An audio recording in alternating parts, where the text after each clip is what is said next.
acho que é interessante essa aula nesse momento, né, já da caminhada aí feita. Essa aula ela nos convida a cumprir, acho que são 5 ou 4 objetivos, né? Eu vou buscar fazê-lo aqui no desenrolar do nosso bate-papo. Objetivos específicos que seriam a importância de se preservar a natureza e de se modificá-la de forma harmônica. O significado da lei de conservação e o significado da lei de destruição. A complexidade promovida na sociedade pela superpopulação. E, por último, o significado espiritual do uso da energia nuclear para a sociedade.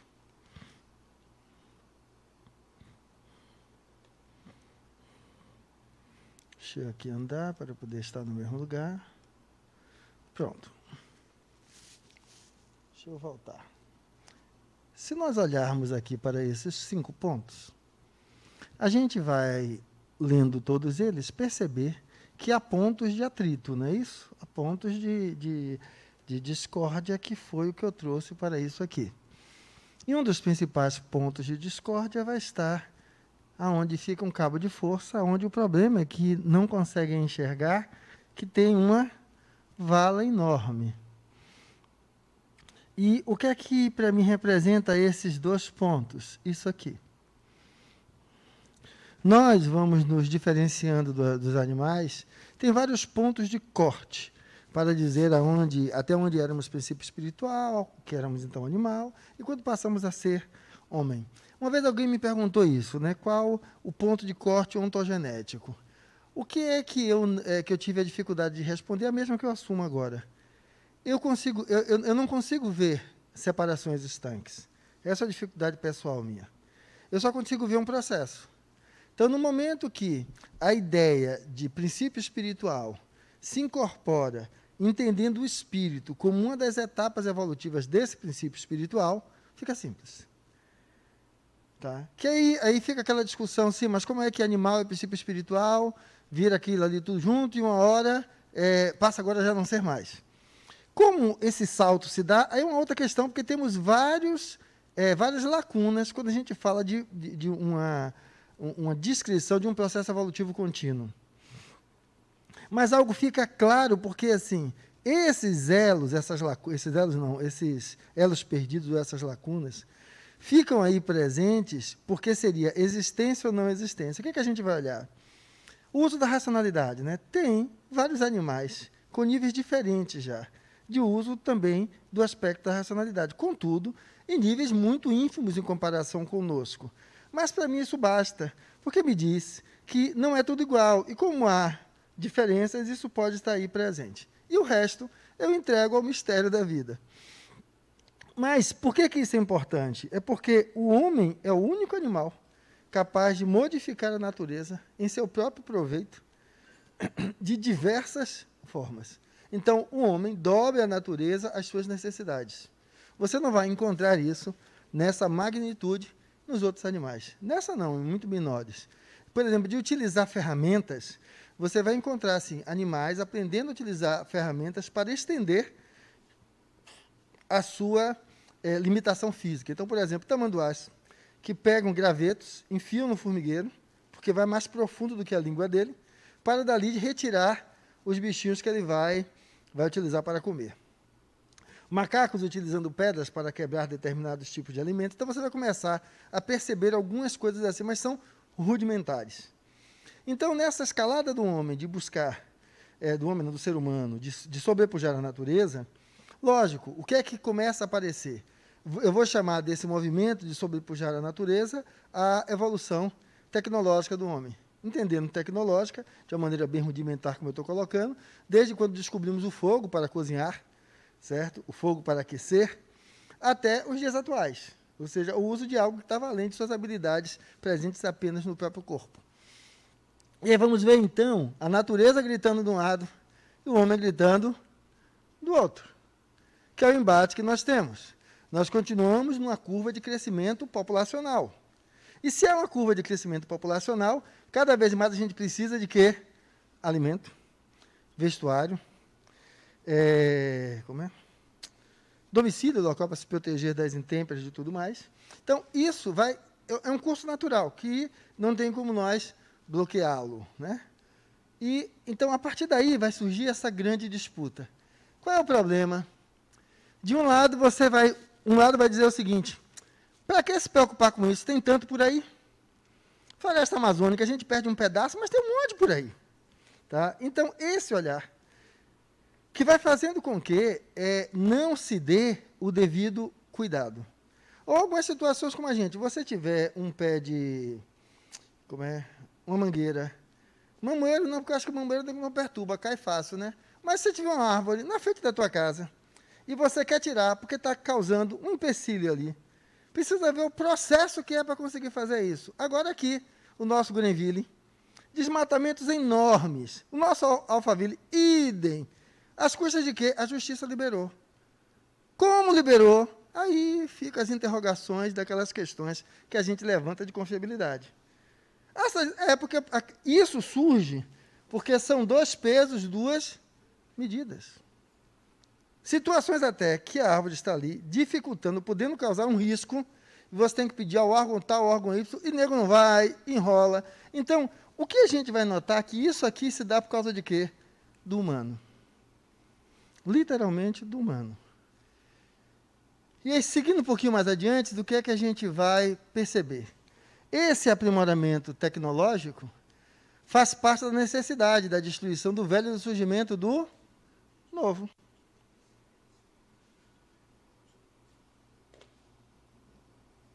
Isso aqui é a Siri, falando que ela não tem.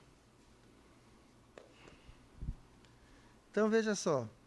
Isso vai ocorrer em virtude dessas necessidades. E aí vamos ver a ideia da lei de destruição, que na realidade não é destruição, é o quê? Transformação. Contínua transformação. E justamente por isso que somos quem somos. O ser humano é o ser mais adaptável. Você só é adaptável se você tiver capacidade de transformar-se, de ir se modificando, de ir se adaptando, de ir fazendo tudo isso. A questão que vamos fazer aqui é qual? O que é que nós precisaríamos questionar quanto a isso? Só para não perder a mesma... O que é que nós poderíamos nos questionar quanto a isso? Como é que a gente resolve isso?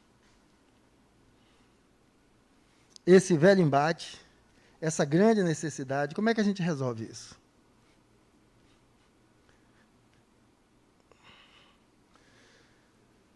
Como chegar no ponto do meio? Fale, pode descrever.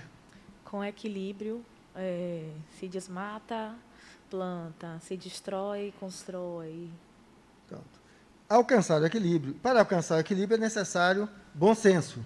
Sim. O problema de bom senso é como são vocês em reunião de condomínio. Um matando o outro.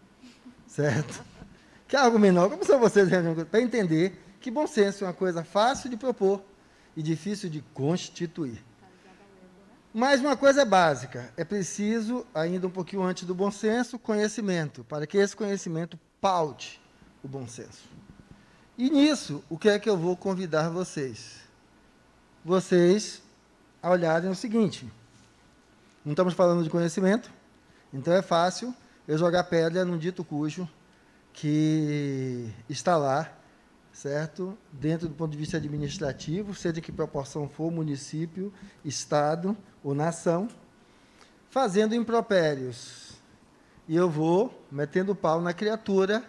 Só que a pergunta, porque é fácil eu falar do outro, né? E agora a pergunta é quando eu preciso perguntar o seguinte, como é que eu vivo? Como é que eu faço? É o como eu vivo, tá? E então uma coisa que vocês já aprenderam, né? Aqui está o indivíduo, energias ruins e energias boas, né? Então, se lembra que precisava de conhecimento? O conhecimento nos ajuda a fazermos uma transição do que é ruim para o que é bom. Uma ressignificação. E aí vamos entender que o que é ruim faz o quê? Atrai mau espírito, traz doença e abre as portas do mal e do ódio. E as energias boas atrai bons espíritos, traz saúde e equilíbrio, abre as portas do bem-estar e do amor. Em teoria, se a gente perguntasse qual das duas bandas vocês querem, teria dificuldade de dizer qual. Só que, exatamente, já que não tem dificuldade, por que é que aparece aquele embate do outro lado? Aquele embate, primeiro, do desenho do humano de um lado, cheio de engrenagens, e um humano do outro, cheio de folhinhas, né? De onde é que surge? Porque isso aqui parece ser tão óbvio, né? Então, ou seja, tudo aquilo que vocês foram estudando até hoje, então 16 aulas, ou a Uli que estudou aí até o 10º ciclo, em teoria, ao terminar tudo isso, isso aqui deveria ser algo tão nítido como as duas cores, nem tanto como a linha, mas como as duas cores. Por que isso? Porque isso vai começar a descrever quem você é. Porque essa é a necessidade. Que eu possa me olhar nesses dois paradigmas, perceber que isso não é tão simples de dividir, e eu possa perceber quem sou. Porque, a partir daí, nós somos chamados a olhar para que ser evoluído é esse que você está desenhando. A gente não fala que Jesus é a nossa luz, Chico é algo iluminado, que Joana é algo iluminado, que Meimei é algo iluminado, Bezerra é algo iluminado, como se fosse o nosso desejo estar naquele lugar. Mas a pergunta é, que iluminação é essa que você está descrevendo? Essa iluminação inclui consciência ambiental, consciência ecológica. Porque se ela não inclui isso, quais são os deuses que você cultiva? Você lembra aquela música do nosso Cazuza? Os meus heróis morreram de overdose? Então é que eu começo a olhar e dizer, não é que haja um erro, estou falando em Jesus, em Chico, não sei quem, não. É que eles fizeram a trajetória deles. E eu não sei, eu posso extrapolar para tentar entender o que estava acontecendo, mas vamos falar o seguinte, aquilo é o meu ídolo. E quando eu olho para o meu ídolo, é isso que eu estou seguindo, eu olho para mim e digo, Fernando, de fato, essa dimensão ambiental, ecológica, certo? Não está aí na vibe, exatamente do que é. Eu consigo lá brigar, porque tem uma criancinha com fome. E se você assistir um documentário chamado Mar Vermelho na Netflix, por que a gente não briga por tantos e tantos animais marinhos mortos desnecessariamente? Então, a gente enxerga de um lado e não enxerga do outro. Então, esse espírito evoluído que eu estou falando, ele olha para os outros constituintes da vida como irmãos? Porque, vocês sabem a coisa fantástica de Chicão? Não o Xavier, o de Assis? Começou a pegar, diz a tradição espírita, começou a pegar fogo na batina, né? Na batina na roupa que ele usava lá. E aí o pessoal foi apagar. E ele dizia, não destrua o irmão fogo, não. Não destrua o irmão fogo. O que eu estou falando é que ele olhava para aquele elemento também como irmão. E a gente vai começar a dizer assim, mas Fernando, isso aí é um absurdo. Você lembra que eu comecei dizendo que, para mim, em vez de definir um ponto de corte, é mais fácil perceber como princípio espiritual que vai migrando? Então, eu tenho que respeitar aquilo. Então, eu não preciso respeitar, se eu só entendo que eu preciso respeitar você e a ela, e a natureza. Então, eu posso jogar tudo que é porcaria, certo? Na rua, nos rios.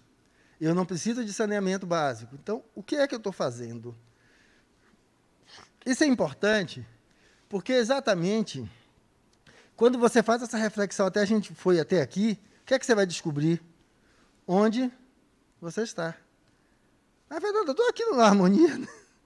Onde você está no despertar desses conhecimentos, desses saberes, para que você possa traçar para você uma trajetória de transformação desses saberes em sabedoria, que é transferir a informação para um elemento que seja direcionador do próprio seu cotidiano de vida. E aí, o que é que a gente vai notar?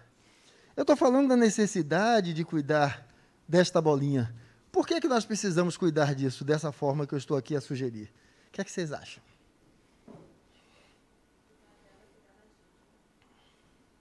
Cuidar dela é cuidar da gente. O que mais? A gente vai se reencarnar várias vezes, tem que ter alguma coisa, algum lugar para a gente vir, né? Senão, se acabar, a gente vai para o Pronto. Se nós vamos desencarnar e vamos reencarnar, a gente vai herdar o quê? O que nós deixamos. Aí o pessoal fala muito de, não, você tem que acreditar que existe espírito, que existe Deus. Eu conheço materialistas que, para mim, são pessoas fantásticas. Porque eles dizem o seguinte, não importa se a minha vida será de 10, 20, 30, 40 ou 50 anos. Se tem vida do outro lado, para mim, não importa. Eu prefiro trabalhar como se não tivesse. Por quê? Porque os meus filhos herdam o que eu deixo. Os meus netos herdam o que eu deixo. Eu tenho uma responsabilidade que vai para além de mim. Se a gente traduzir para a nossa linguagem, que vai além do personagem. Deus, eu prefiro entender como que não tenha. Por quê? Porque ao invés de ficar esperando que ele faça, quem faz? Ou seja, essas duas atitudes ajudariam a consertar aquele dilema dos dois brigando naquele quadrinho inicial. Não é isso? E aí, veja. O que é que nós estamos dizendo? Que a criatura não pode cuidar apenas de seu mundo interior, mas também do quê? Do meio ambiente. Porque nós somos elementos transformadores do meio. E o que é que isso quer dizer? Que nós somos capazes de destruir tudo, mas também somos capazes de recuperar, refazer. Como vocês colocaram, se a gente desmata, tem que fazer o quê? Reflorestar. Se eu utilizo para consumo, eu devo criar o animal em condições adequadas e eu devo fazer isso respeitando valores éticos, vamos dizer, dentro desse mesmo contexto. Porque até a forma de abate do animal mostra o que respeito eu tenho para com ele enquanto princípio espiritual, que foi um princípio também do qual eu sou hoje, ou seja, deu origem também a mim. Então, quando vamos olhar para isso, vamos entender que melhorar a Terra, como também seu mundo interior, é um compromisso de todos nós. Mas até aqui, o 16, a história de melhorar é melhorar quem? Eu. Eu tenho que ser mais evoluído, eu tenho que fazer mais o bem, eu tenho que dar pão, dar sopa. Agora, continue fazendo tudo isso, mas isso basta? Então, o que estamos dizendo aqui, se vocês até agora fizeram uma trajetória, falando desse contato com o mundo interior, é preciso pensar no contato com o ambiente externo. E da mesma maneira que estamos aqui encarnados, há espíritos desencarnados trabalhando com os mesmos elementos. E a pergunta, Fernando, como é que você tem certeza que tem espírito desencarnado trabalhando com isso? Como é que a gente pode ter certeza? Como? Como teríamos certeza que há espíritos desencarnados trabalhando com isso? Quando a gente desencarna, a gente sofre grandes transformações? A gente é tal qual? Vocês conhecem nomes de alguns encarnados que já desencarnaram e eram extremamente envolvidos com as questões ecológicas e ambientais? Um deles, o nosso Chico Mendes. Então, esse espírito desencarna, ele continua do lado de lá fazendo o quê? A mesma coisa. Anteriormente, outros. Aí você vai dizer, mas Fernando, não, seu Zezinho, que plantava a hortinha dele, mas seu Zezinho não usava nada que pudesse destruir a terra. Por exemplo, ele não fazia queimada, ele adubava e fazia todo o processo. É um espírito consciente dessa relação entre o homem e a natureza. Do outro lado, será quem? Alguém cuidando disso. Você vai dizer, mas Fernando, seu Zezinho não fazia palestra na harmonia, certo? E nenhum outro lugar aí. O que equivale ao discurso ou à atitude? Porque é algo que a gente estava até conversando ali naquela hora, né? A gente vem para cá, escuta um monte de coisa. Eu digo para cá como em qualquer lugar que você busque despertar, né? E aí você se arma de tudo aquilo. Aquilo que você toma como ferramenta, você consegue usar com a efetividade de 100% para você não ser mais quem você era? A gente não consegue. E aí, o que é que isso suscita? A necessidade de entendermos que esses dois mundos que transitamos, o espiritual é inerente e inseparável. Então, o que é que eu preciso entender? Que essa realidade é uma realidade espiritual. Que às vezes a gente fica evocando Jesus, Chico, Bezerra, Meimei, Joana. Aliás, para aqui, alguns já perguntaram, mas Fernando, você fala assim desses espíritos com até, algum desdém? Não, não é desdém nenhum, não. Imagine, eu falei aqui, eles assim, en passant, mas digamos que eu falasse com desdém mesmo. Se Jesus é Jesus, ele iria estar preocupado com isso? Se Joana é Joana, ela estaria preocupada com isso? Não. Ela faria o que o mestre fez. Perdoa-os, Pai, eles não sabem o que fazem. Que Jesus não falou para Deus, falou para ele mesmo, né? Falando uma evocação para nos levar à mesma posição. Se você vê alguém que ainda está tateando, colocar impropérios, você vai ficar com um sentimento negativo com aquela pessoa? Não, pelo contrário. Apoie, ajude ela para ver se ela desperta, em vez de você rechaçá-la. Então, ao falar dos grandes espíritos dessa forma, é que nós precisamos entender que é preciso quebrar paradigmas. Porque se nós não quebramos paradigmas, continuamos do mesmo jeito, fazendo a mesma coisa, onde eu digo que a vela não salva ninguém, mas eu não consigo deixar de tomar água fluidificada. Que a gente diz que a sacudida de folha não salva ninguém, mas eu não consigo passar pela mediúnica quando eu saio do centro, sem entrar, para dar uma aliviada. Então, o que eu estou descrevendo, frente ao que a gente estava falando, é que o discurso é uma coisa, a vivência é outra. E por quê? Porque há elementos que constituem o psiquismo, que estão no campo da emoção, do sentimento, que são núcleos, que a gente vamos chamar de complexos, que nos direcionam. A gente diz, eu não vou reagir, e na hora a gente reage. Então, o convite é para que nós possamos entender que, se eu quiser entender de como será o meu futuro, eu preciso olhar dessa forma. E o que é que isso muda? Isso muda o seguinte, o que é que adianta ficar metendo pau em alguém no nível municipal, estadual ou federal? O que pode mudar é se eu mudar a minha atitude. Aonde protestar pode fazer parte de minha atitude. Agora, agredir não é cabível. E aí o que é que nós vamos perceber? Um dos nossos problemas, multidão. Gente para chuchu. E aí aquilo que a gente tinha falado. Somos seres sociais e para a vida relacional fomos criados. Então, é fácil. Fácil não. É uma proposta interessante. Nada contra quem vai para o Himalaia.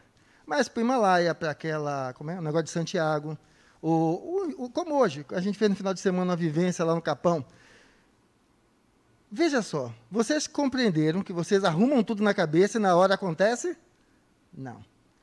Você já faz falar uma coisa, compreender uma coisa e atuar é outra.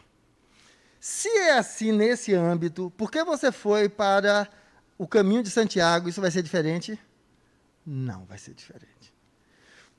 Por que você foi aí fazer uma peregrinação, isso vai ser diferente? Não. Porque você foi meditar no Himalaia, isso vai ser diferente? Não. Então, você quer dizer que nada adianta nada?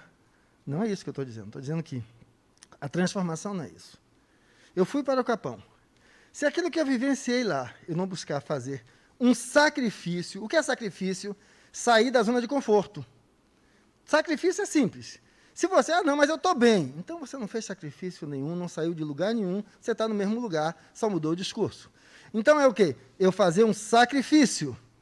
Qual é o sacrifício? O que é que eu vou cortar na carne?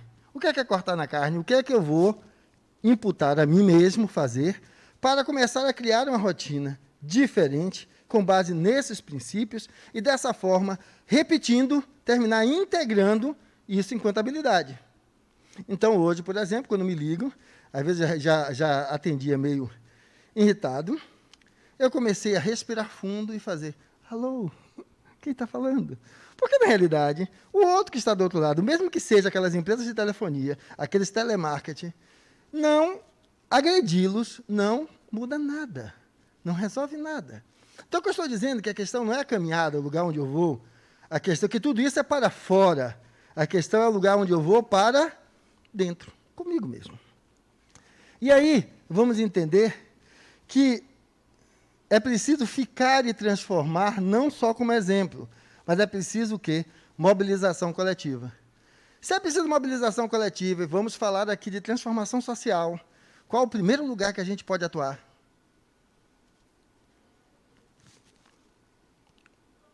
A família. Então, ou seja, como é que estamos atuando na família? Você lembra daquele onde estou? Então, a pergunta básica para vocês seria, onde estou nesse lugar de transformar essa caixinha, que, segundo o que ele falou, ela é limitada, e se a gente vai destruindo, nós não vamos ter o que utilizar quando nós retornarmos. Então, onde eu estou? Onde eu estou com minha família? Aqueles que estão sob minha orientação direta. Antes de falar onde estou com o dito presidente, seja ele qual for, o dito governador, o dito prefeito. Então, esse onde estou. E aí, o que é que nós vamos começar a perceber? Que uma das coisas ditas foi crescer e multiplicai-vos. Nós vimos de um paradigma agrícola e depois pecuário também. Aonde, para me alimentar, eu precisava de quê? De trabalhador. E quem é que era o funcionário nosso? Lá atrás, quando começamos a deixar de ficar caçando apenas para passar a criar animais, deixamos de ficar atrás de frutas para plantar frutas, quem era o trabalhador? Os filhos. Grandes famílias para você conseguir ter, então, grandes possibilidades de cultivo e do seu alimento. Então, essa era a relação. O crescer e multiplicar funcionava dentro desse modelo. E agora? É a mesma coisa? Mas veja que aquele crescer e multiplicar-vos, você precisava ensinar a criaturinha que estava com você ali, para ela saber cuidar daquela terra, porque se ela não soubesse cuidar, quem morria de fome? Ela. A nossa relação agora é diferente. Por quê? É como se isso deixasse de fazer parte de você.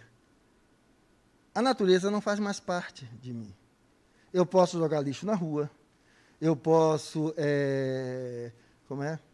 no nosso mundo líquido que está aí, cada hora comprar uma coisa e jogar outra fora. Eu posso, em vez de utilizar um material biodegradável, utilizar um material não biodegradável. Por quê? Porque eu não tenho nenhuma relação com aquilo. Eu não consigo enxergar essa conexão. Então, o convite para se falar de natureza, lei de construção e de destruição, é compreender essa conexão nossa com essas coisas. E aí, o que é que nós vamos ter mais? Essa nossa bolinha vai nos convidar a ver o seguinte: se tem gente demais, o que é que começa a fazer? Colapso. Existe colapso hoje? Nosso planeta, em nosso paíszinho. Por que é que a gasolina subiu? Vamos falar do universo exterior. E se nós aqui não estivéssemos demandando tanta gasolina, ela teria que cair aqui, porque é uma lei de oferta e procura. Mas, Fernando, como é que a gente vai gastar menos? Eu vou para o trabalho sozinho no meu carro. Quantas pessoas trabalham por aqui que poderiam dividir comigo a ida e a volta?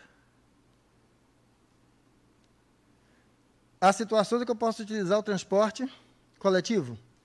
E isso também reduziria, ou seja, há várias possibilidades para você começar a lidar com isso.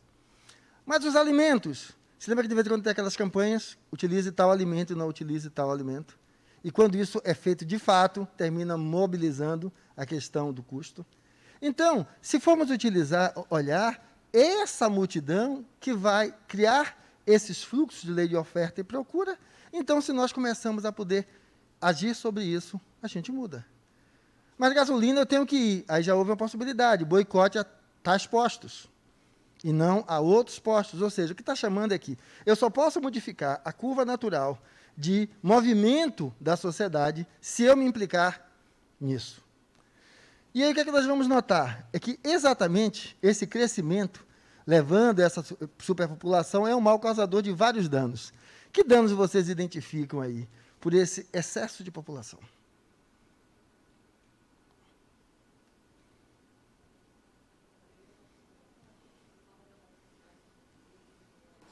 Falei que o pessoal que estiver assistindo fora A pobreza extrema que a gente tem visto, a falta de moradia, de escola, de oportunidade de emprego, uma série de problemas. O que mais alguém acrescentaria aí? Maior utilização dos recursos naturais também, né? Tem mais gente, você usa mais os recursos naturais. Então, a água, desmata mais para ter lugar para fazer mais casa. Se você já usa de maneira desastrosa, certo? Destrutiva, quanto mais gente, mais requer o recurso, mais destrutivo será. Agravado pelo êxodo rural que concentrou as comunidades nos grandes centros urbanos. Isso é um fato? O êxodo da zona rural para a zona urbana, superlutou. E aí vamos ver as questões de violência e tudo mais ampliando. Quando nós tivemos uma curva de melhora do próprio valor de salário mínimo, começou a se identificar um contrafluxo, saindo das capitais e indo para o interior. Por quê? Porque um salário que lhe dê condições melhores, mais dignas de vida, você, quando termina, é preferível ficar lá do que ficar aqui. Inchado pelos bolsões de miséria que serve à proliferação de doenças orgânicas e psíquicas. Isso tudo que a gente vai estar vivenciando vai estar relacionado justamente com isso. E aí, o que é que nós vamos ver? Afinal, o que estamos fazendo? Cuidando do nosso planeta ou queimando tudo que a gente tem? Ah, mas não sou eu, é não sei quem que está desmatando a Amazônia. Não, tem eu também. Inclusive porque quem vota em quem está lá sou eu. Mas, Fernando, você vota, também eu sei que eu voto pensando que é uma coisa e depois acho que é outra. Mas eu também faço assim, eu vivo, como é teu nome? Eu e Fábio vivemos juntos, maritalmente. Ou pode ser eu e... Porque tanto faz. Ele vai ser perfeito porque vive comigo? Lógico que não. Eu vou ser perfeito? Se for Débora, que então seríamos hétero, né, quando fica melhor, para quem acha que o outro é pior, é tudo a mesma coisa, ela é 100% correta, lisa, tudo, 100%, eu posso dizer que eu confio nela cegamente, ela pode dizer isso em mim, mas por que é que quando eu assumo o meu poder de voto, eu transformo alguém em só são ou só diabo? Eu não consigo compreender que a pessoa vai ter aspectos positivos e aspectos negativos.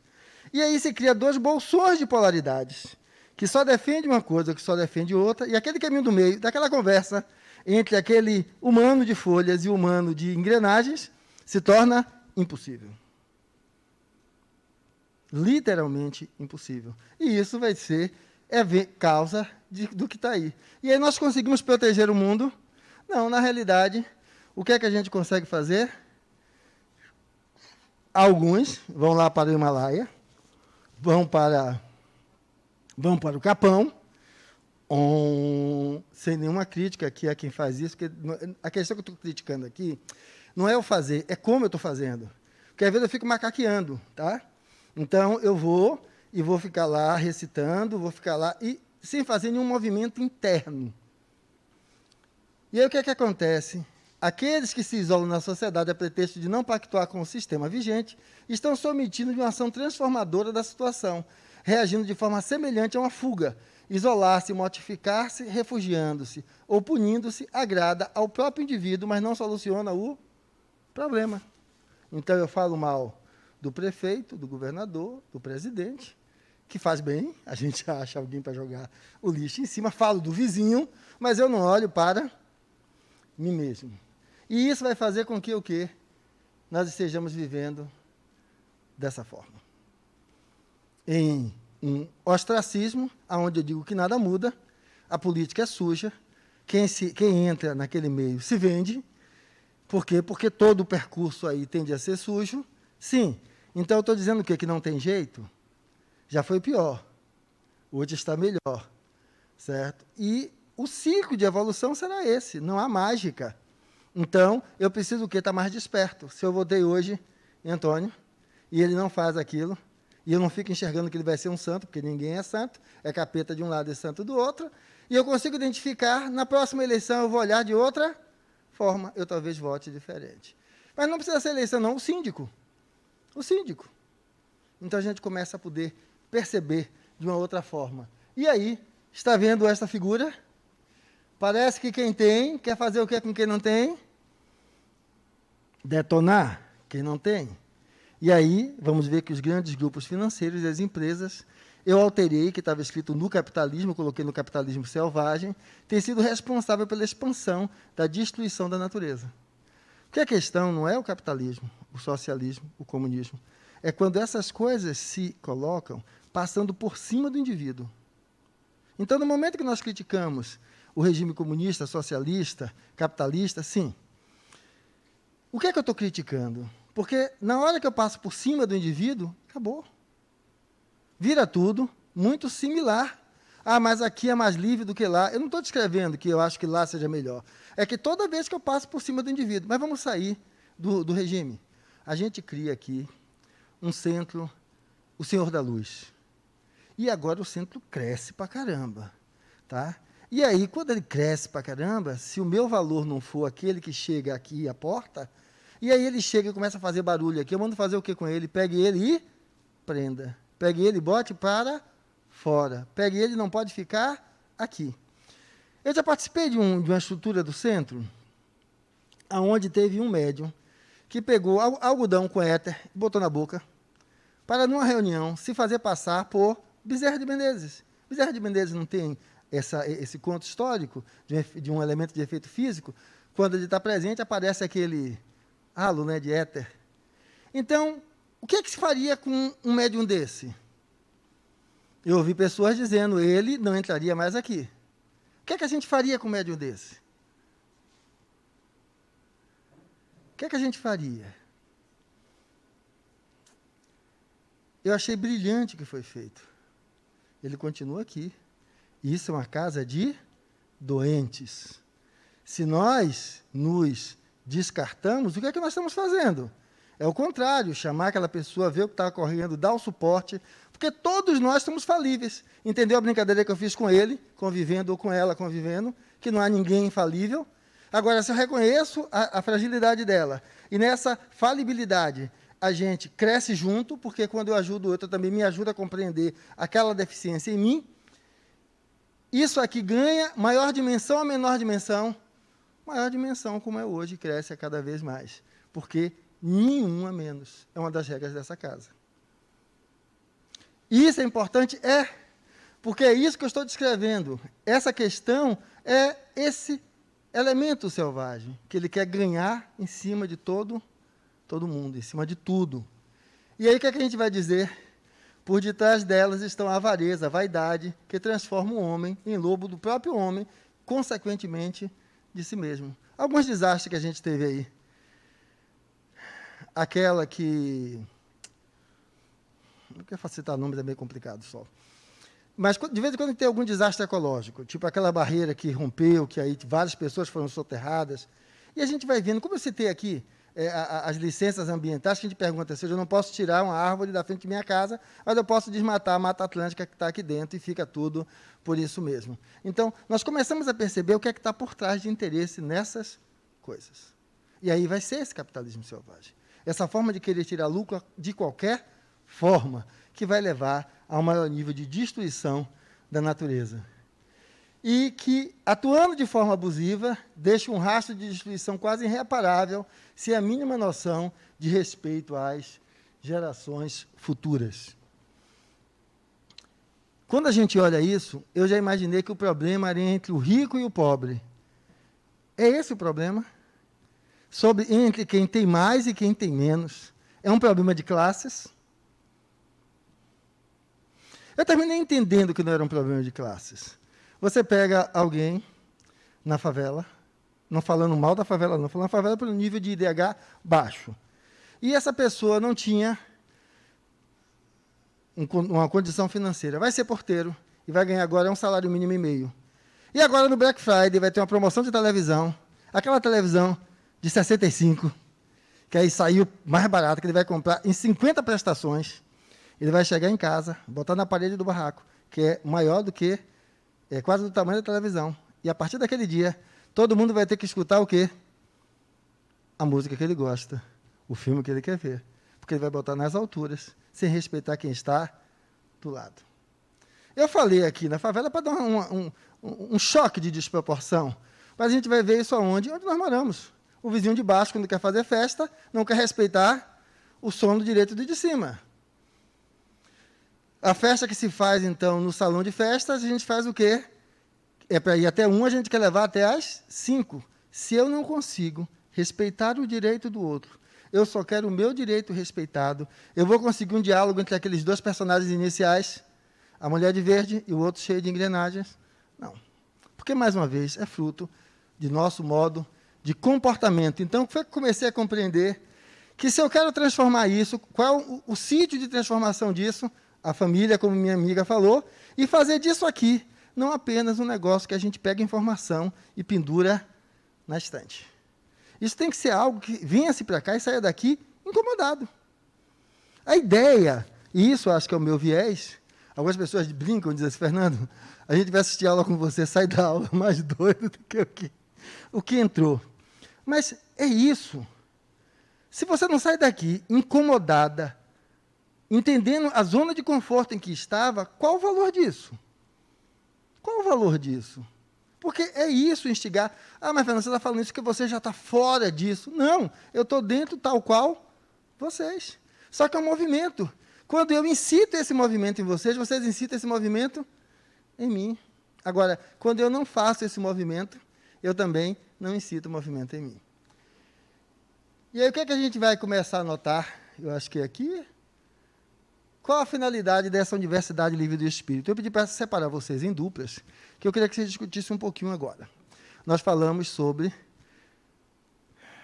natureza, conservação, meio ambiente. Entendemos que a lei de destruição é a lei de transformação, uma das formas delas, algumas coisas que citaram aqui do uso da natureza. Eu queria que nós temos 1, 2, 3, 4. Vocês conversassem um pouquinho sobre... Entendendo esses aspectos de respeito à natureza, ao meio ambiente, que propostas vocês trariam para a gente melhorar isso, partindo de vocês? Não é uma proposta para o presidente fazer, tá? Algo que seja factível. Então, eles com a questão de superpopulação, vocês com a questão do geração de lixo. Quanto mais evoluída uma civilização, mais lixo ela gera. Vocês pudessem pegar o seguinte, não falamos sobre isso, mas vamos falar depois. Uso de energia. Nuclear, elétrica, como utilizar a energia de uma maneira sustentável para o ambiente, útil para o ambiente. Como fazer isso? Como, pelo menos, se apropriar disso. Tá? E nossa última dupla. Deixa eu ver aqui, só para relembrar. Pronto. Como lidar com os recursos naturais de maneira sustentável? E vamos falar de recursos naturais o seguinte, o que você... vamos tirar recursos naturais para ver o que você utiliza no seu ambiente doméstico. Como fazer uso das coisas que você faz no ambiente doméstico, dando ao filho aquele exemplo de um bom uso. Ok? Então, ambiente doméstico e como lidar com a questão de respeito a essas coisas. Aqui eu falei sobre energia, ali, lixo, e aqui, crescimento populacional. Vamos dar aí uns 15 minutinhos para você dar uma conversada e eu volto de novo. Eu quero começar por um dos pontos. O nosso amigo Chico, o Xavier não de Assis, dizia que um desejo dele, né, quando perguntaram assim, um desejo, né, ele dizia, eu queria pregar uma tabuleta na porta de todas as casas. E os dizeres eram o seguinte, amai-vos uns aos outros.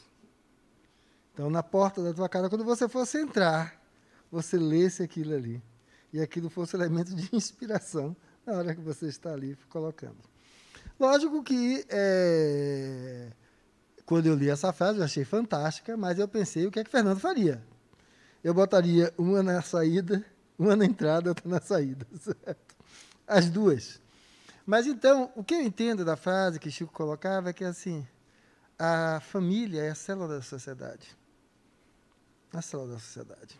Então, vamos começar que, quando eu trabalho com a família, eu educo, ali no seio familiar, eu educo para a sociedade.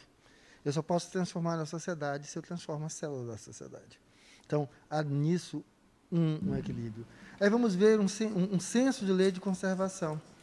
Quando nós vamos estar lidando dentro do núcleo familiar com os nossos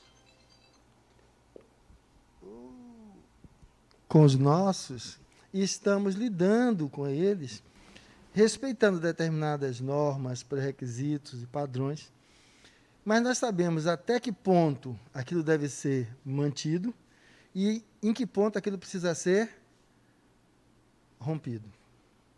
Porque nós não somos autômatos. Se a gente tem 2 filhos, quem já teve mais de um, você educa os 2 iguais? Não. Cada um tem uma personalidade, um jeito de ser. Então, você vai ter um elemento de meio termo e elementos que você vai precisar fazer ajustes especificamente aí para cada um. Então, eu vou começar pela Família. Então, falando-se, então, em natureza, meio ambiente, transformação a partir desses elementos, o que é que vocês conversaram que vocês poderiam partilhar com a gente como proposta, como sugestão, como pontos críticos? O que é que vocês conversaram? As de trás, né? Família foi a de trás. A de trás para a família? Pode segurar? Você também. Não, a gente falou com relação assim ao consumo, ter um consumo consciente dentro da própria casa, né, da família.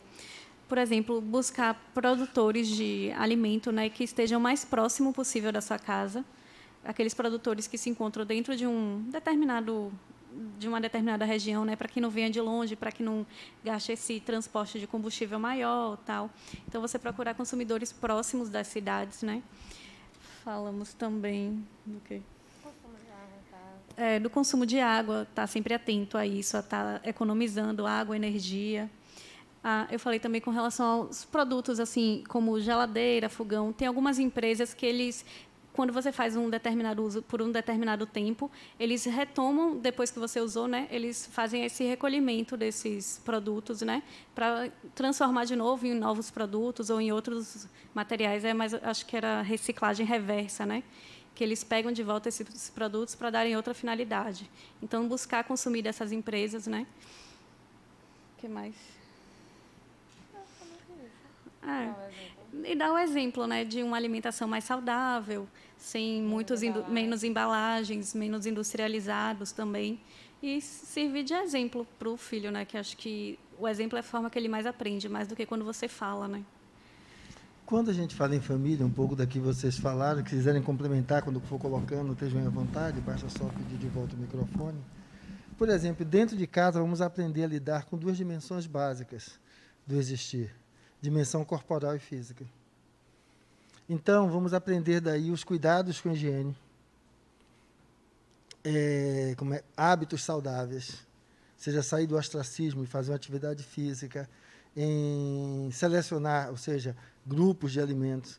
E essa parte da dimensão corporal e física, ela vai trazer uma coisa importante, como nós nos vemos, né? No espelho, como nós nos percebemos. E uma das coisas gritantes é o consumismo, onde eu compro o que não preciso. E eu vou entulhando, e dizer que tem aquilo passa a ser status, mesmo que eu não use. Então, quando eu estou fazendo isso é inócuo para a natureza ou isso gera uma agressão à natureza? Quando nós vamos falar do uso, por exemplo, agora que já se coloca, de alimentos orgânicos, né? Lógico que quando lança, os preços ainda são mais altos. Mas tudo que eu possa fazer em prol de valorizar aquilo que respeita mais a natureza do que aquilo que agride a natureza, a gente termina fazendo esse movimento e mudando, cada um dentro de uma dimensão. O uso de energia elétrica, de água, porque são também situações onde eu vou estar agredindo a natureza quando eu vou lidar com esses elementos. Agora, para mim, uma das coisas principais dentro do núcleo familiar é transformar esse assunto em um assunto comum do cotidiano. E não como se fosse um assunto que é só da escola. Mas como? A gente vai à praia, a gente vê lixo na praia. Tá? A gente dirige e usa coisas no carro. A gente bota no saquinho de lixo ou a gente joga do lado de fora? Então, você vai ter que criticar quem joga do lado de fora. Não, a questão não é criticar, porque ele compra o picolé e joga o pauzinho do lado de fora. Não, criticar ele muda alguma coisa? Agora, se eu começo a explicar para ele quais são as repercussões daquele palitinho jogado fora, daquela embalagem plástica, quanto tempo leva para ela ser degradada na natureza, eu vou fazendo o quê? Instruindo. Se lembra que a gente começou com a história de que uma forma de alterar é dar conhecimento? Então, quando eu, no núcleo familiar, me torno alguém a fazer esse tipo de movimento. Quando no núcleo familiar, eu não assisto só aqueles filmes de ação para quem gosta de ação, romance para quem gosta de romance. Não, eu insiro naquilo também aspectos que falam também sobre a natureza, sobre sua preservação. Se a gente pegar os desenhos animados, por exemplo, tem vários que trazem também o tema da natureza. Se a gente pegar agora outros níveis de filmes, a gente tinha Avatar, lindo o filme quando você olha, mas fala da preservação, do respeito à natureza. Então, enquanto componente familiar, eu buscar trazer aquilo para o nosso ambiente de partilha. Então, isso não ficar sendo apenas algo que aparece na escola, ou algo que só aparece quando eu critico algum político. Então, isso começa a alimentar esse nível de conscientização. E o nível de conscientização vai me favorecendo fazer esse movimento que possa transformar isso. Agora, quanto a crescimento populacional, quem ficou? Pronto. Sim, Fernando. A gente conversou aqui e a gente só conseguiu enxergar como seria uma atitude nossa, né? Não de governo, não um programa, uma política pública. A gente pensou na questão da educação sobre a sexualidade, né? Conversar com os filhos sobre isso, sobre métodos contraconceptivos, e esclarecimento de uma forma geral, né? Sobre as responsabilidades da vida, da responsabilidade que é ter um filho, das obrigações, das responsabilidades que isso acarreta, né? Foi isso que a gente conseguiu identificar aqui como alguma ação que poderia partir da gente. Se nós pegarmos o aspecto populacional, isso aqui é uma foto que pega a favela e os nossos edifícios da orla, né? Então, fica aí um retrato disso. E veja, esse nosso mundinho, então, que foi enchendo de gente, a gente tem uma questão aí que é violência, né? Partindo da gente, entendendo a violência como algo de reflexo desse espaço que vai avolumando o contexto populacional. A gente pode fazer alguma coisa? Independente das políticas públicas? Além de violência, cobiça, o egoísmo, a gente pode fazer alguma coisa? Porque justamente o crescimento populacional impacta e leva a essa situação aonde se acrescenta a miséria, o analfabetismo e a fome. Então, não só para Isidoro, mas para todos nós. O que é que a gente poderia fazer partindo de nós, podendo lidar com essa questão, que é do crescimento populacional, podendo lidar com esses elementos? O que faríamos?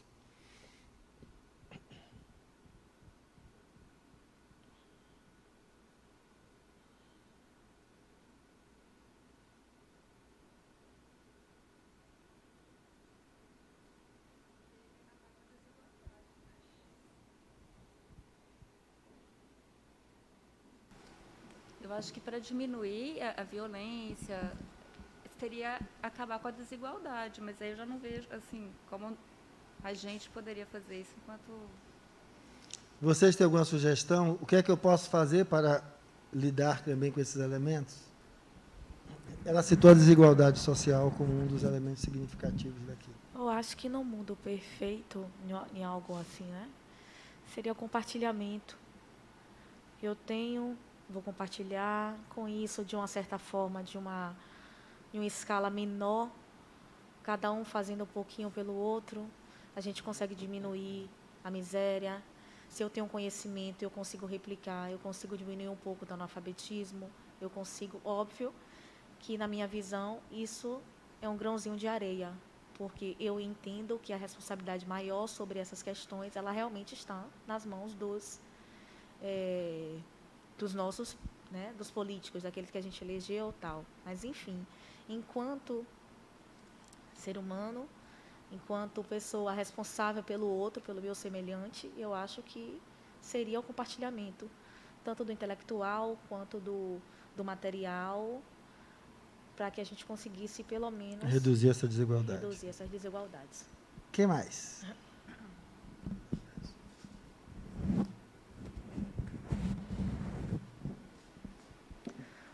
Quando a gente se torna consciente e a gente começa a fazer isso, por exemplo, eu, quando comecei, estou tentando a minha mudança, né, já tem algum tempo, eu trabalho visitando clientes, eu dirijo muito.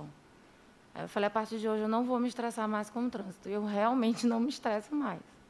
O mundo pode estar se acabando, eu estou lá ó, na maior paz, eu boto minha música, eu sou a louca da música. Então, assim, acho que esse trabalho aqui da ULI, né, esse criar consciência, para que cada um de nós comece a fazer o seu trabalho e, obviamente, a gente também vai se tornar exemplo para outras pessoas, para os nossos filhos, para os nossos amigos. A gente vai poder aconselhar, porque a gente também vai estar fazendo. Não vai ser só fala, não vai ser só fala, vai ser exemplo. Então, acho que é esse trabalho aqui da ULI, consciência. Ok. Minha amiguinha ali também.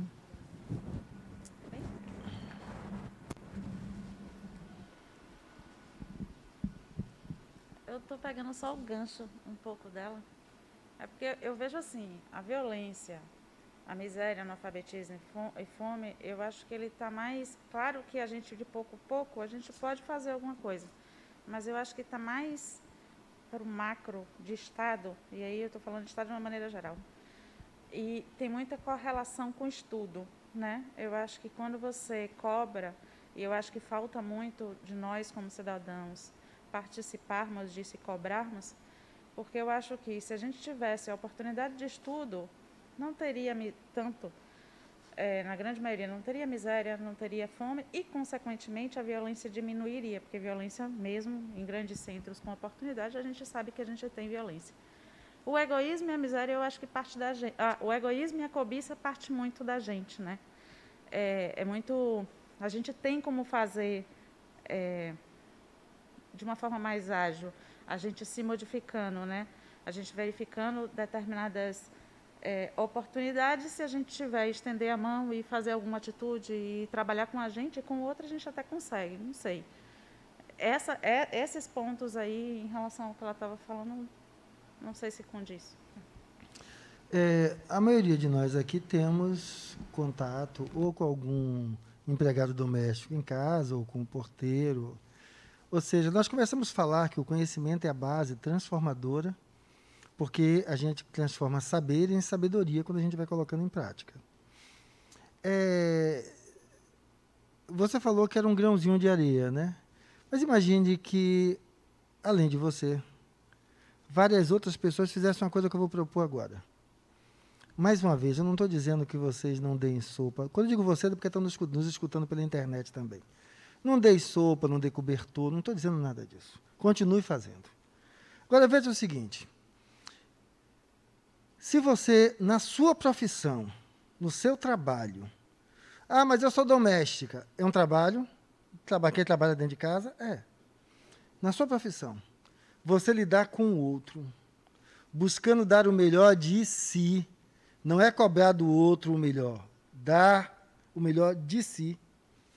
Buscar fazer aquilo que você abraçou, está exercendo como profissão da melhor maneira possível, fazendo esse esforço interno de si. Quando você, então, olha para o outro e busca ser um elemento de auxílio, é aquele que vem a você como um vendedor, e não sabe dizer o que é, e você ali faz aquele trabalho. Alguém que vem a você para solicitar um documento, e também faz. Alguém que vem a você buscando um tratamento, você lidar com aquilo.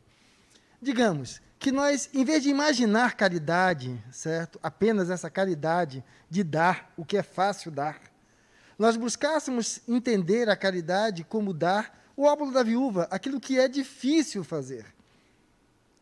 Nós estaríamos diminuindo miséria, violência, estaríamos diminuindo essa visão de egoísmo, estaríamos diminuindo a fome, estaríamos diminuindo a cobiça e o analfabetismo. Porque, veja, a maioria de nós, o carro aqui quebrou, você vai precisar levar no mecânico. Qual é a sua primeira dúvida? Será que ele vai me dizer que o que quebrou foi porque quebrou? Ou porque apenas ele vai ganhar mais com isso? Mas vamos sair do mecânico, vamos para o médico. E o médico disse que eu vou ter que fazer tal tratamento. Ele está dizendo isso que ele vai querer ganhar com o tratamento ou porque ele realmente está me indicando aquilo? Vamos para o jurista, né, o tal do advogado lá, assim, ele pede para assinar aquele documento, dele poder fazer tudo por mim, para tirar o dinheiro que eu vou receber ou para agilizar o meu trabalho. Então, nós vivemos num mundo de desconfiança. O mundo de desconfiança, ele alimenta a violência, alimenta a cobiça, alimenta o egoísmo, alimenta a miséria e alimenta a fome. Nós não conseguimos confiar nas pessoas que estão nessa relação nossa de prestação de serviço para conosco, seja ou contratado ou como profissional à lei liberal. Veja, isso depende de autoridades? Não depende de autoridades, depende da gente. A outra coisa, nós temos porteiro, faxineiro, empregada doméstica. Se lembra que todos concordaram, de fato, e continuam concordando que o conhecimento nos faz despertar e sair de uma posição, então, de subserviência para uma posição de co-criador com Deus e transformador da realidade? Quem aqui conversa ou já conversou com essas pessoas sobre os seus direitos trabalhistas? Fala, a pessoa empregada, os direitos trabalhistas que ela tem, para o seu porteiro, para o seu varredor de rua. Alguns vão dizer assim, mas, Fernando, eu estou criando cobra para me morder. Sim, se eu não instruir o outro, ele não consegue buscar os seus direitos. Sem buscar seus direitos, continuar sendo subserviente. Sendo subserviente, eu não transformo a sociedade em uma sociedade autoconsciente. Então, isso depende também dos políticos? Não. Sabendo que temos porteiros, varredor, aquele que aperta o botão do elevador, que já está cada vez não tendo mais, assessorista, nós alguma vez conversamos com eles sobre, sim, aí, como é que está o acesso à escola de seus filhos? Falamos com eles sobre qual é o valor do estudar? Ou aquilo é um problema dele? Isso não me interessa. Se o filho está na escola ou não, ou seja, nós estreitamos as nossas relações com essas pessoas, ou elas são uma outra classe que não me importa. Não, mas, Fernando, eu pago o salário todo mês direitinho. No dia 1º eu já dou o dinheiro do salário. Esse ato pode ser um ato transformado para isso que nós estamos aqui partilhando agora, que isso é uma forma também de transformar a sociedade, de modificar, então, a relação dessa sociedade com o meio ambiente. Então, eu acho que é preciso sair daquele locus aonde tudo que eu enxergo depende do que está lá em cima. Se eu começar a perceber que começa em mim, Fernando, eu começo sozinho. Vamos lá, uma criatura chamada Jesus Nazaro, há mais de 2000 anos atrás, começou algo sozinho. O Chicão, o Assis, também algo sozinho. O Xavier também depois, algo sozinho. Saiu de onde estava, foi para Uberaba, montou o centrinho dele lá e começou a fazer as coisas. A nossa Dulce aqui, também. Depois que ela morreu, maravilha, depois todo mundo aplaude. Quando ela estava lá embaixo, cadê que a própria egrégora dela trouxe ela para cima? Não, ela enfrentou dificuldades no próprio meio. Então, é esse elemento para a gente começar agora a perceber assim. E eu converso com essas pessoas sobre respeito ambiental. Eu falo sobre isso. Eu partilho sobre isso. Mas, Fernando, isso não muda nada. Você já viu que a gente passa agora ali na Bonocô, tem um pessoal dali da favela fazendo Cooper? Ou seja, entendendo que precisa ter bons hábitos de vida. Também correndo aqui na Paralela. E você vai encontrar eles também já, não jogando coisas no lixo, guardando o seu lixinho para jogar em casa. Então a pergunta é, será que não há o que eu fazer, ou é mais cômodo eu continuar na minha zona de conforto, sem buscar enxergar o que está a meu alcance, para eu ser esse elemento de destruição de um modelo, que na realidade é a transformação em outro modelo, que começa a partir de mim. Então, o que é que eu posso fazer? E aí, quando vamos olhar no sentido de distribuição de renda ainda, minha empregada recebe meu salário e ela faz uma pneumonia. O remédio, 300 e alguma coisa. É empregada. Agora, se... Estou falando vocês, quem nos assiste, para a gente poder estar ampliando isso, né? Desenvolve um tipo de câncer. Vai precisar de um tratamento que custa 1 milhão. Vai fazer o quê? Aquela rifazinha que vocês recebem no WhatsApp, em tudo isso. Todo mundo consternado, que vai pagar ou não. Agora, quando sua empregada tem um remédio para pagar de R$350, que significa pelo menos 30% a 35% do salário dela, você se mobiliza em fazer alguma coisa? Não estou falando em dar para ela de graça, não. Olhe, compre um remédio. Eu vou dividir em 10 prestações e você me paga uma por mês. Facilitaria para ela? Facilitaria. Eu estou usando um exemplo, assim como estereótipo. Será que nós também estamos preocupados com aquilo para poder transformar esse elemento? Então, eu acho que quando aquele excesso de roupas, de coisas em casa que não usa, é fácil saber o que é excesso. Sabe, o guarda-roupa é aquilo que tem mais de 6 meses e você não usou, excesso. Exceto aquelas roupas de frio quando você viaja, mas tirando excesso. Quando você identifica isso, o que é que se faz com isso? Você joga fora? Ou você sabe que tem alguém que pode precisar e você partilha, onde você diminui a quantidade de lixo, porque ali é alguém utilizando? Então, todos esses elementos são aspectos que reduzem violência, reduz, que uma das violências é eu não tenho, o outro tem. Eu preciso e eu não tenho. Então, quando a gente começa a aprender a partilhar, a gente muda isso. E vamos alterando essa escalada, aonde então agora, em vez de sermos nós apenas, mais um daqueles incógnitos no mundo, passamos a ser aqueles que ganham e assumem a identidade no mundo. Eu entendo o meu papel de transformação desse modelo social no qual eu vivo, que agride a natureza, me mobilizando para aprender a conservar a natureza. Lixo.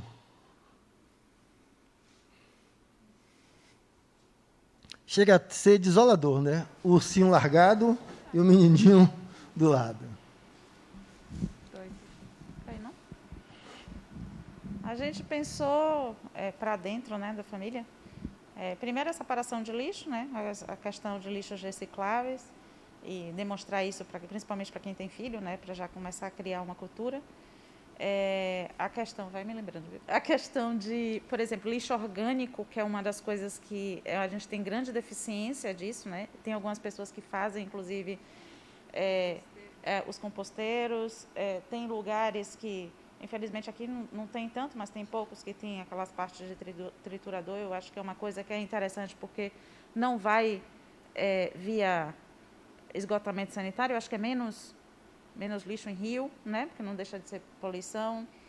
A gente pensou na parte de, por exemplo, tem muita gente que faz reforma em casa, que faz construção, reforma e construção. Hoje em dia você já vê que já tem também essa tendência de ser um pouco mais limpo, né? De não quebrar tanto, de não descartar tanta coisa, que não necessariamente quebrar tanto piso, hoje em dia você já coloca por cima, né? Tem alternativas.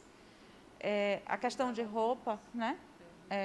A questão de vestuário, né, de calçado. Eu acho que o consumismo, você diminuindo o consumismo, eu acho que você diminui, obviamente, o lixo, tanto o que você compra como de produção mesmo das indústrias e as consequências disso tudo.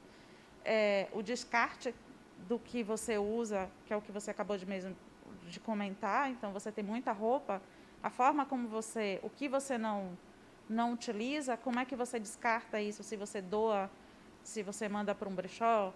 É uma forma de você estar... Por exemplo, minha mãe faleceu há alguns anos atrás, e as roupas a gente levou para um outro centro espírita, que eu não frequentava nesse.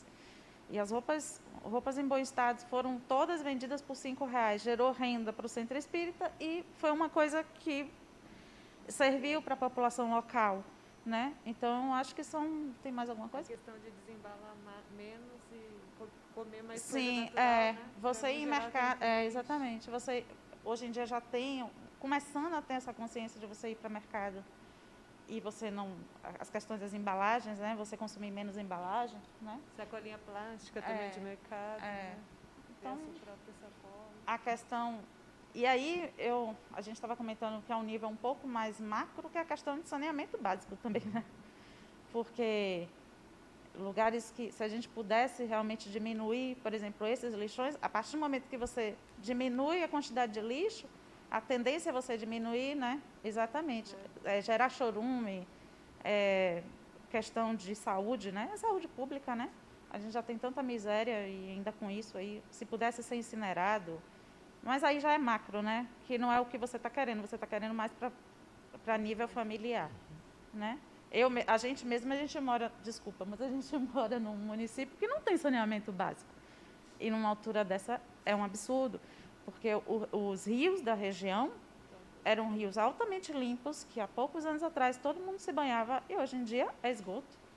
Porque os grandes condomínios hoje em dia, e aí eu nem digo que é um problema dos grandes condomínios, é um problema público, né? Não é só.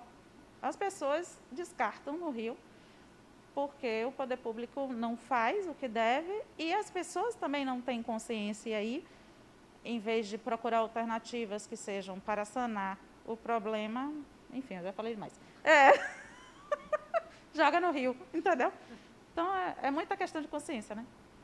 Eu não sei se eu cheguei onde se a gente chegou. Não, aqui, não existe um Tem que lugar para adotar, chegar não? e a gente fazer esse exercício de tirar de si, de olhar e poder perceber. Quando eu coloquei as ações macro, porque eu acho que as ações macro vão cair dentro de um elemento, vai cair dentro do elemento político. E aí, o que eu teria de sugestão, que aí vale para num conjunto como um todo, é eu buscar me assenhorar das pessoas que eu elejo. Acompanhar o trabalho, fazer um julgamento crítico, como eu brinquei aqui com meus dois participantes, sendo parceiro de um ou de outro. Ninguém é santo, tem lados positivos e negativos. Se eu não sou capaz de discorrer sobre os lados negativos da pessoa com que eu escolho, tá? Significa que eu estou enviesado. Vai ter sempre aspectos uns e outros e as decisões vão ser tomadas dentro do que for possível. Só que, veja, qual é a diferença agora? Eu estou consciente do processo. Eu estou acompanhando o processo. O que será melhor? Não sei. Não sei.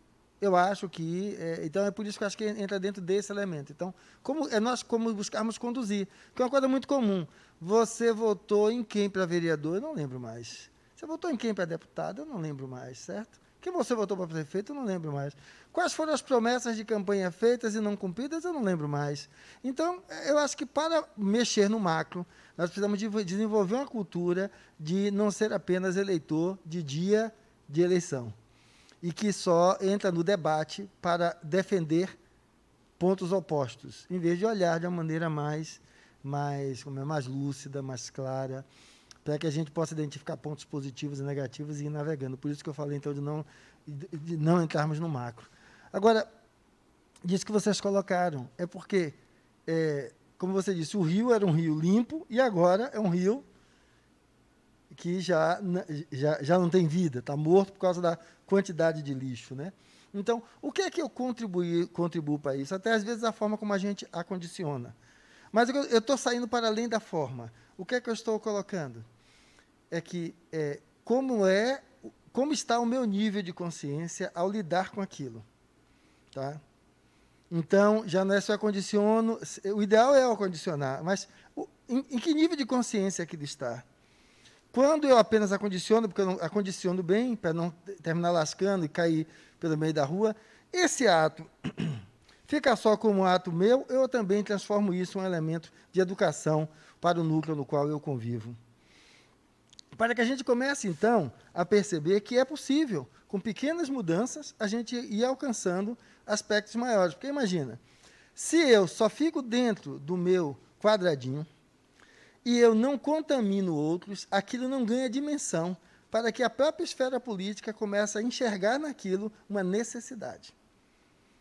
É porque quando eu digo enxergar, é que a esfera política vai fazer tudo aquilo que coloca ele em evidência. Se não existe uma questão em que há pessoas buscando aquilo, e aonde ele vai, a partir dali, se evidenciar, que ele vai ser deixado de lado e vai sendo empurrado aí com a barriga. Estou falando isso no geral. Então, é preciso que eu evidencie, eu coloquei aqui a foto do menininho. Rapaz, tem pessoas para as quais esse lixão é ganho de vida. Ela ganha o pão no lixo, fazendo o quê? Catando lixo. E aí diz, sim, mas aí o que é que tem? Tem sim, se eu estou com o meu copo quebrado, eu não jogo ele no lixo com os cacos que possa ferir quem vai manipular. Inclusive a própria pessoa que põe o lixo para jogar nos carros. Então vamos entender que nisso há a busca de um compromisso. Eu não vou pegar baterias e descartar dentro do lixo comum, ou seja, como está esse movimento? O que a gente está falando aqui é poder ser capaz de dizer onde eu estou, é perceber qual é o seu nível de consciência sobre esses elementos, para perceber se verdadeiramente, então, isso está levando a alguma possibilidade de mudança, aonde esse crescer e multiplicar-vos hoje é um problema. E aí, quando a gente vai falar, quando vocês falam de família, que era um ponto que eu ia tocar, a gente discute planejamento familiar com os nossos, certo? Porque é preciso discutir, Porque isso vai se tornando cada vez mais difícil, cada vez mais complicado. Então, como lidar com isso? Para que, então, a gente possa, inclusive, olhar para essas pessoas também com respeito, com dignidade. Eles fazem parte do serviço que era para o serviço público fazer, de reciclar, de retirar, de levar para empresas que começam a utilizar disso e termina virando ganha-pão deles. Então, a coleta seletiva, para quem pode fazê-la, é excelente. Se não pode, e buscando condições de poder instaurá-la. Mas, principalmente, esse nível de consciência. Tem uma história para praias, por exemplo. Tem um título chamado Praia Azul, se eu não me engano. Itacimirim foi colocada como tal, né, um trecho da praia. Aonde não pode ter detritos, aonde você não pode estar tendo animais passando. E a questão que eu acho com isso é assim, lógico que está muito longe de ser o que era. Agora, a questão é quando a gente consegue envolver outras pessoas na consciência da necessidade de prestar atenção a esses aspectos e buscar um nível de melhoria, a gente está melhorando aquela condição, está transformando aquela condição.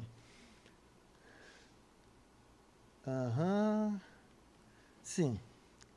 Deixa eu voltar para isso. Uma das coisas que eu acho significativa é isso aqui. A gente fala do político, ou do quem está em melhor condição social, que não olha para quem está em pior condição social. Mas veja esse outro quadro que está aqui. Não é incomum. Essa pessoa passa como se não existisse. A gente passa pelo pedinte, como se ele não existisse. Tinha uma propaganda que eu achava fantástica. A senhora vem dirigindo no carro com o filho, né? E aí para na sinaleira. E o filho vê um pedinte. Ela já não enxerga mais. Ele fala, mãe, um menino. Ela diz, que menino? Porque se tornou invisível. Então, se a gente fala em consciência para com o meio ambiente, temos que sair da indiferença. O que vocês citaram com a família, o que vocês citaram do contexto populacional, o que vocês citaram com relação ao contexto do tratamento do lixo, isso é o quê? É sair da indiferença. Porque a indiferença que diz eu não posso fazer nada.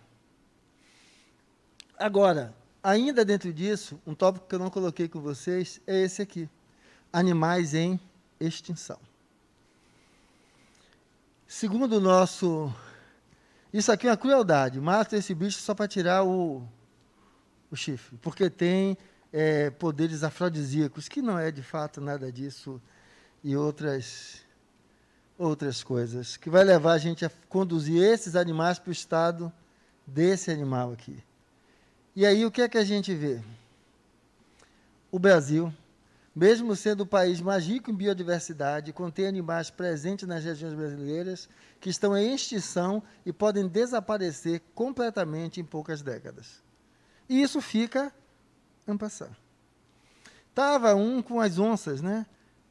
Porque as onças atacavam com o gado, o pessoal estava matando aí as onças e a população caindo assim significativamente. Aí a questão é o quê? Deixa as onças atacarem as fazendas? Não. É criar programas que aí entra daquela visão macro, né? Não desmatar para não tirar delas o próprio ambiente onde ela consegue conviver. E, dessa forma, a gente poder ir adiante. Nesse documentário Mar Vermelho, se lembra dessa história de não usar canudo de plástico? Porque, lógico, que não usa o canudo de plástico. Mas sabe o que é que mais tem no mar de lixo? Rede de pesca. Não se comenta, não se discute, não se faz nada. Esse documentário é interessante, mostrando quanta coisa estamos destruindo no mar e que não é discutido. Se fala da Amazônia, o mar produz muito mais oxigênio do que a Amazônia. Aí está fazendo o quê? Você está também destruindo aquela microflora. E aí você também vai perder do mesmo jeito? Vai, mas ninguém discute. Aí tem um selo daquele atum. O atum tem um atum com um selo que descreve que aquele selo, a pesca é feita de tal forma que é vistoriada e tudo. E no documentário mostra, descrevendo que não tem nada daquilo. É tudo, falcatrua. O cara não faz nada, vende o selo, coloca lá. Quando é que a gente vê aqui no Brasil, que a gente não fala mal só do nosso país? Não, porque no Brasil tudo é assim. Não, o modelo do mundo não é diferente disso. Capturam o tubarão só para tirar barbatana, porque sopa de barbatana de tubarão é muito procurada pelos orientais. Então, e joga o bicho lá. Então, se a gente for olhar, a forma como nós olhamos para os animais ela precisa ser modificada. Porque aqui existem mais de 1.000 espécies em risco de extinção, segundo o próprio Ministério do Meio Ambiente e o Instituto Chico Mendes de Conservação da Biodiversidade, mostrando quantos animais estão aí em níveis de extinção. E o que é que se faz com isso? Precisaria de uma política pública em nível muito maior para a gente poder lidar com isso. Energia. Vocês.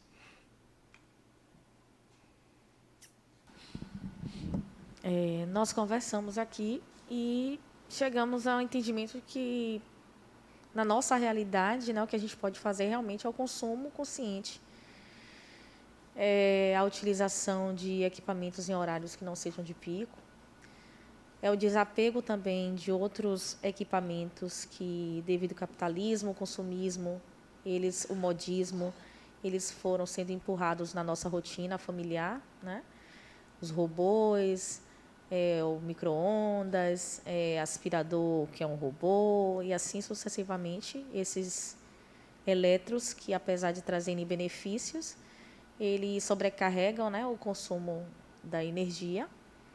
E a gente viu que a única coisa que a gente pode realmente, que está mais palpável, uma vez que os outros tipos de energia, eles são muito distantes ainda da nossa realidade, pelo menos da nossa realidade de nós duas, eles estão muito distantes, seja pelo conhecimento técnico, pelo conhecimento de como funcionam, ou pelas questões financeiras do alto custo. Então, o que está mais palpável, que a gente pode trazer de imediatismo para o nosso cotidiano, o nosso ambiente familiar, realmente é o consumo consciente e o desapego desses itens que, apesar de facilitarem, eles têm o outro lado também, né?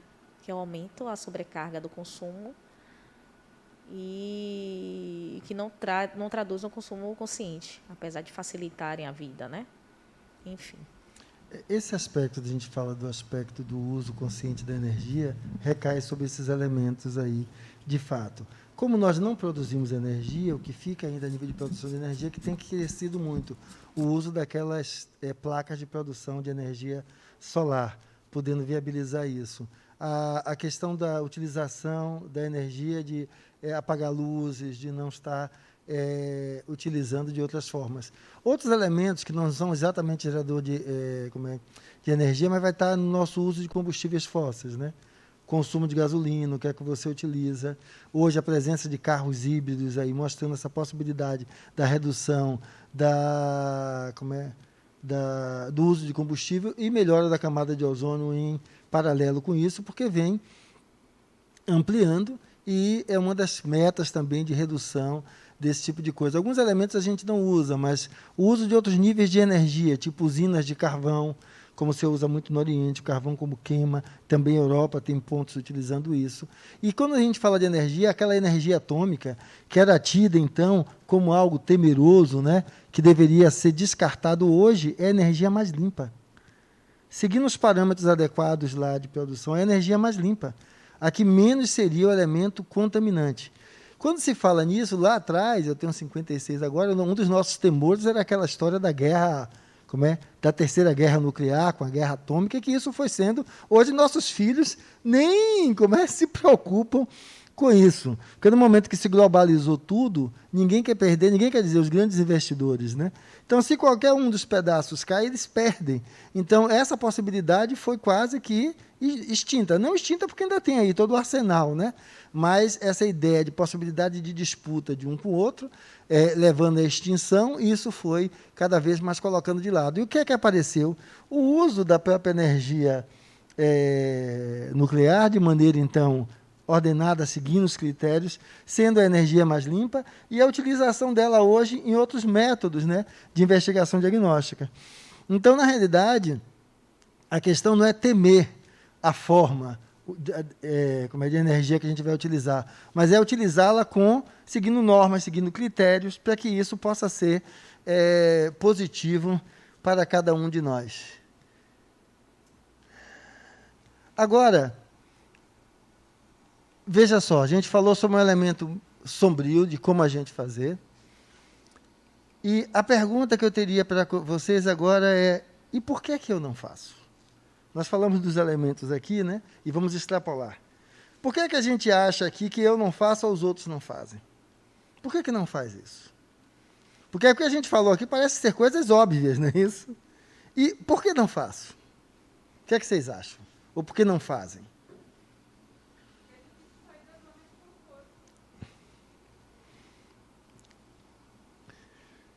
Difícil se desacorrentar do conforto naquilo que continua ali fazendo. O que mais?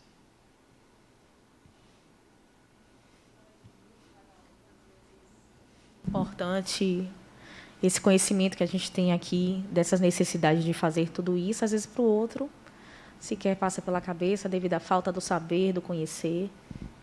E quando a gente sabe, o que é que nos impede? Além da, quer dizer, descrição do conforto. Volta para a zona de conforto.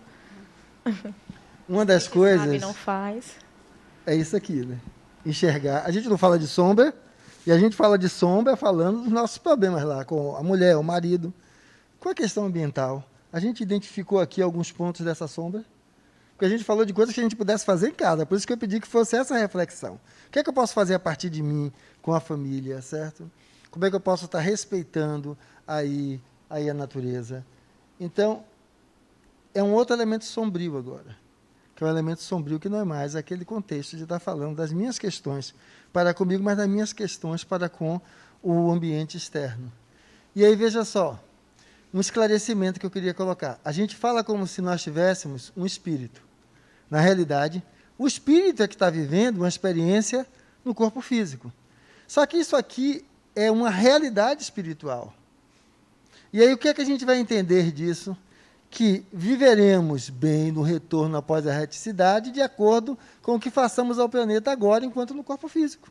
Porque nós somos herdeiros de nós mesmos. Então, por isso, essa necessidade de compreender que há uma conexão e que esse grande embate entre o que está sendo destruído, que a gente queria que fosse preservado, ele aparece onde esse inimigo, certo, é outro que não o próprio semelhante, mas o orgulho e o egoísmo dentro de si mesmo. Porque aí a gente consegue talvez entender aquilo que ele tinha descrito, né? Que esse planeta é limitado na sua capacidade de gerar condições para a grande massa de espíritos que reencarnam a todo momento, por responsabilidade do homem. Onde vocês citaram o controle de natalidade, a necessidade do planejamento familiar, olhar que isso vai impactar também dentro do contexto da natureza. E perceber o quanto é triste entender que nós vamos sofrer por tudo isso. Porque enquanto tivermos ainda nessa divergência de opiniões, de posturas, a gente não consegue alcançar.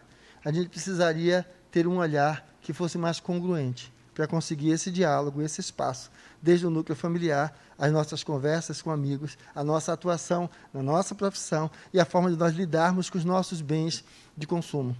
A forma de nós lidarmos, então, desde o próprio alimento até a prática de bons hábitos, hábitos de saúde e de higiene. E que, lógico, nós estamos aqui na ULI, né?